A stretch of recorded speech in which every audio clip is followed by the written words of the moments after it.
Hello everybody. Next up we schlep up the M1 and the M6 towards Birmingham, where we'll be hosted by Aston Villa in the third round of the FA Cup. Kick-offs at 8 PM on Friday for the benefit of ITV, which will probably annoy lovers of brain-dead soap operas. Good.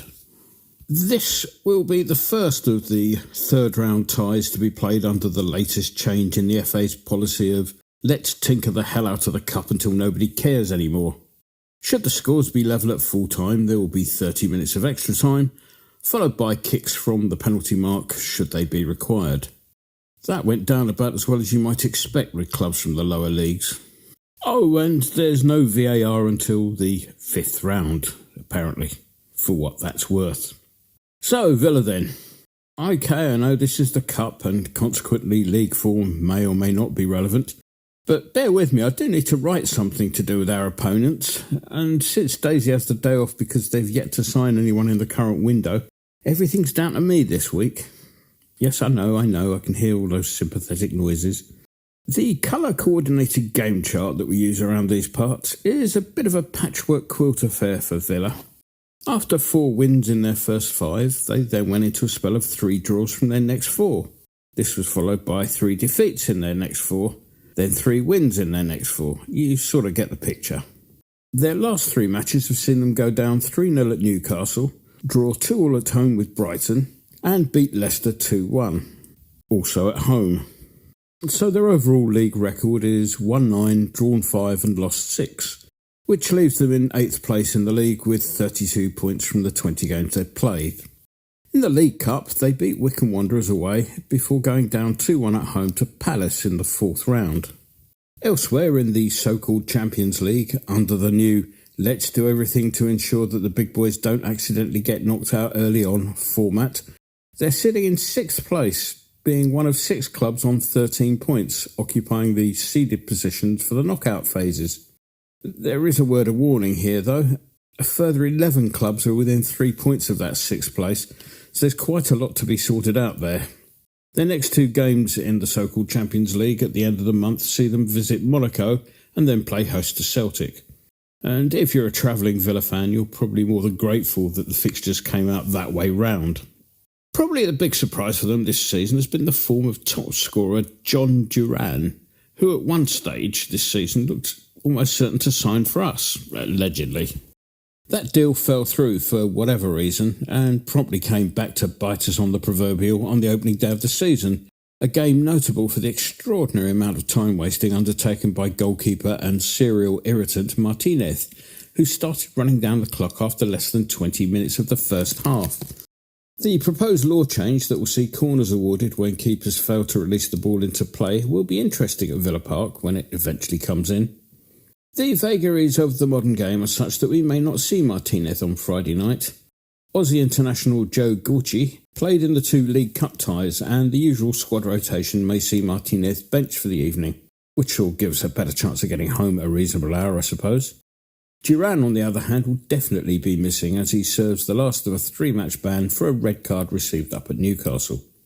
Injuries will keep Carlos, Torres, Philogene and McGinn out of the squad, though the absence of Duran will be alleviated somewhat by the return from suspension of Morgan Rogers. Enough of them, let's move on, shall we, to the wild and wacky world of association football. And it's Arsenal's turn to be the subject of this week's excuse of the week. You see, their inability to score in the first leg of the League Cup semi-final was due to the ball. Apparently balls in the League Cup aren't round enough. Or they're too round, I forget which, as I was too busy laughing at a stadium that was half empty. One can only suspect that their supporters had forgotten that there was a second leg to come in a few weeks' time, and that a late goal might have made that a little bit more interesting. My learned friend Rio of this parish had an alternative theory for the mass exodus. Apparently, they'd finally all decided to take the advice of their shirt sponsors, and they'd all left to visit Rwanda at once. Well, let's move on to us. So farewell then, Senor Lopetegui, whose departure was handled with all the class one has come to expect from our current owners.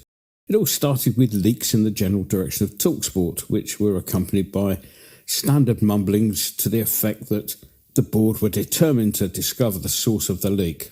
Again. The whole Farshall situation put one in mind of the still splendid after all these years, yes, Prime Minister. To paraphrase Sir Humphrey, it would appear that the ship of state is not the only ship that leaks from the top. It seems at the time of writing that we are to be managed by former Brighton and Chelsea boss Graham Potter. This brings us back to the situation a few years ago when Potter was first being linked with us.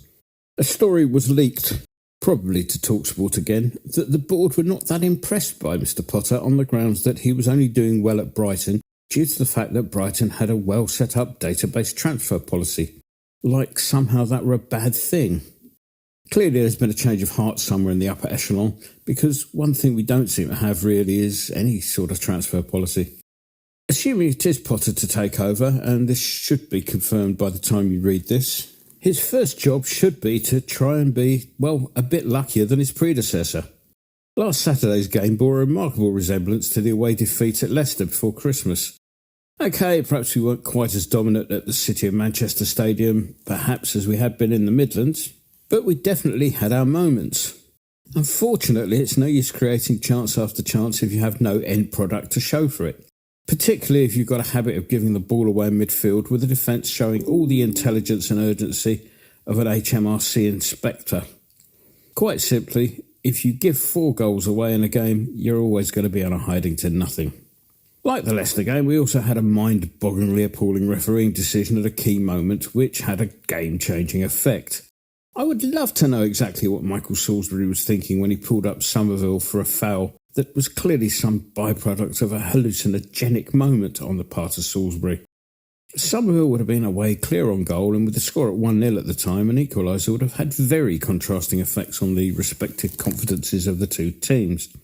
I realise that there are various conspiracy theories about the bizarre effect that refereeing a so-called top 5 club has on match officials. However, I think one needs to apply the principle of Occam's razor to the state of refereeing. This, for the unfamiliar, is a concept that suggests that where there are a number of different explanations for a particular state of affairs, the simplest explanation is the one that's the most likely to be correct. In this case, English referees are, by and large, dreadful as a result of years of PGMOL failing to deal with the situation. If they'd expend half the energy on improving referees that they spend in trying to justify their bad decisions, who knows how much things might improve. Of course, for that to happen, PGMOL would have to bite the bullet and admit all is not well. So, let's not hold our breath, shall we?